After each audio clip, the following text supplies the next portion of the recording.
Hey everybody, Phil Clemente here, Air Filtration Solutions. Hope you're all doing well. So I'd like to break down the last post I shared with you.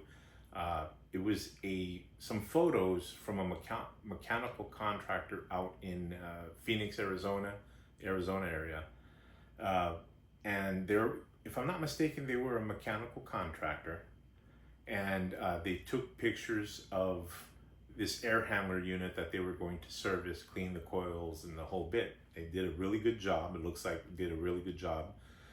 But the photo told a different story for me. I'm in HVAC air filtration, so I'm looking at it from a different perspective, and I want to break it down with you. Now, make a mental note on a couple things here. Number one, this is in another state. I'm located in Southern California. This is in another part of the world or country right here. But yet, the same issue occurs. The same issues occur as a result of the incompetence of pleated filters, which is, if you've been following me for a while, you know I don't like pleated filters. I don't like conventional products. And I have a lot of documentation which supports why. But this photo in particular, take a look at the pleated filters, make that mental note. The pleated filters are different makes, different models, same results. And number two, different part of our country here. I'm in Southern California. This happened in Arizona. So keep that in mind. Let me break it down for you. So here's the photo taken by the contractor in Arizona. Look, you could see the grid, the cardboard grid from these pleated filters. You could see the grid, the pattern there. But notice how right here, you see all the bypass both between and around the filters, and look right here. You could notice that right here. That's where they come together. You can see the dirty and the clean parts. But look at all the squares. Why are they darker than the pattern of the grid? That's because they're dirty. So that tells you that the performance of pleated filters is mediocre at best. Now, let me show you this here. The left half is clean, this half is dirty still. You can still see the grid pattern. This side is the clean side. You can see they did a pretty darn good job of cleaning these coils. But let me show you some pictures from my personal documentation. Right here, you see the exact same thing. You see the pattern of the grid. You could also see that there's a different filters with mold on them, and you could see the dark squares. Again, a different manufacturer, the same results. You could see the pattern of the grid. Why are those squares darker? Because they're dirtier than the area where you see the pattern, which again just tells you that the performance of pleated filters just doesn't cut it anymore. And look what coils protected by our links and panels look like. Now this is approximately 7 years of usage. Here's another one. Again, approximately 7 years of usage. You just will not see this type of performance from any pleated filters whatsoever. So there you have it. Bottom line is pleated filters just don't cut it nowadays.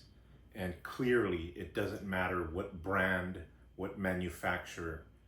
Again, I've shared with you all that they all purchase the materials needed to assemble their filters from the same sources, which is why you see the same results in performance.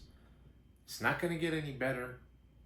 The only way it's going to get better is by educating yourselves and looking into different products, because they are available. There are products, advanced technologies available to all the end users out there.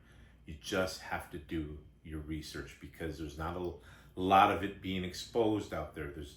This industry doesn't really, let's just say, that doesn't help their cause as much as it helps the end user's cause. And the other thing with this too is, I'm constantly being asked about UV lighting and if it's necessary. Well, in the case of the dirty air handler, yes, because pleated filters provide a food source for microbial growth on the coils, on the filter themselves. And it happens, if you look at the photos of my documentation, you'll see plenty of that. It happens more often than not. And the only way to repel that is with Sporax Biocide Antimicrobial. And then you see how clean Fiberbond Products keeps coils. There's no food source there. If you keep them clean, there's no food source for bacterial growth. So are UV lights necessary? I don't think so. I mean, it wouldn't hurt to have them. That's kind of having double protection, but filters themselves that keep coils and other vital mechanical components downstream clean means you have a efficient operating HVAC system, efficient heat exchange, and efficient cooling, which ultimately leads to the best indoor air quality possible. And with Fiberbond Products with Sporax, you eliminate, think about that, you eliminate the chance of microbial growth on your filters migrating into your HVAC system. Because in my career, every time I've come across a migration, it always started with the air filters. And it just doesn't happen with Fiberbond Products, with Sporax. Anyhow, guys, I hope it helps. Any of you out there want to talk filters, are interested in Fiberbond Products, please give me a call, shoot me an email. I'll be more than happy to speak with you.